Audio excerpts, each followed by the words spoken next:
तंत्र में देवी, यक्षिणी, पिशाचनी, योगिनी आदि अनेक दिव्य शक्तियों की साधना का जिक्र मिलता है। साधना के दो मार्ग है, एक वाम और दूसरा दक्षिण।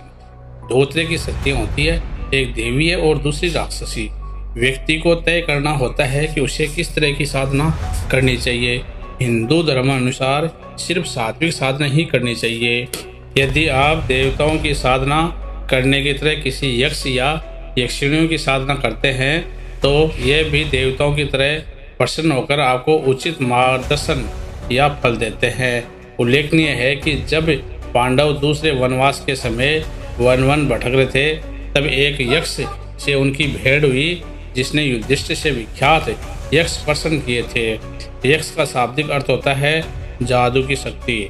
आदिकाल में प्रमुख रूप से रहस्यमय जातियां थी, देव, दैत्य, दानव, राक्षस, यक्ष, गंधर्व, अप्सराएं, पिशाच, किन्नर, वानर, रीछ, भल्ल, किरात, नाग आदि। ये सभी मानवों से कुछ अलग थे। इन सभी के पास रहस्यमय ताकत होती थी और ये सभी मानवों की किसी न किसी रूप में मदद करते थे। देवताओं के बाद देवीय शक्तियों के मामले में यक्ष का ही नंबर आता है। कहते हैं कि यक्षिणियाँ सकारात्मक शक्तियाँ हैं तो पिशाचनियाँ नकारात्मक। बहुत से लोग यक्षिणियों को भी किसी भूत प्रेतनी की तरह मानते हैं। यक्षिणी साधक के समक्ष एक बहुत ही सौम्य और सुंदर स्त्री के रूप में प्रस्तुत होती है। प्रमुख 8 यक्ष और यक्षिणियाँ भी होते हैं। ये 8 यक्षिणियों के नाम है सुरसुंदरी, मनोहारिणी, कनकावती, कामेश्वरी, रतिप्रिया, पद्मनी, नटी और अनुरागिणी। अनुरागिणी यक्षिणी के बारे में बात करेंगे। ये यक्षिणी यदि साधु पर प्रसन्न हो जाए तो वह उसे नित्य धन, मान, यश आदि से परिपूर्ण तृप्त कर देती है। अनुरागिणी यक्षिणी शुभ वर्णा है और यह साधक की इच्छा होने पर उसके साथ रास उल्लास भी करती है। यक्षिणी को सिद्ध करने का मंत्र है ओम ह्रीं अनुरागिणी आगज स्वाहा। और साधना की तैयारी इस प्रकार करनी है। यह साधना घर में नहीं किसी एकांत स्थान पर करनी होती है जहाँ कोई विघ्न न डाले।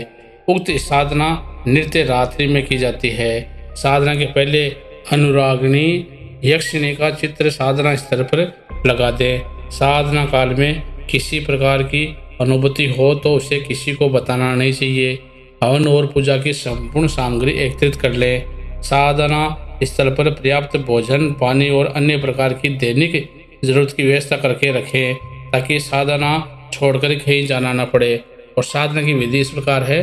भोजपत्र पर लाल चंदन से अनार की कलम द्वारा किसी शुभ मुहूर्त में इस अनुरागिणी यक्षिणी का नाम लिखकर उसे आसन पर प्रतिष्ठित करने का उचित रीति से आह्वान करके उनकी पूजा करें। उसके बाद में जो अभी आपको मैंने मंत्र बताया है उस मंत्र का जप आरंभ करें।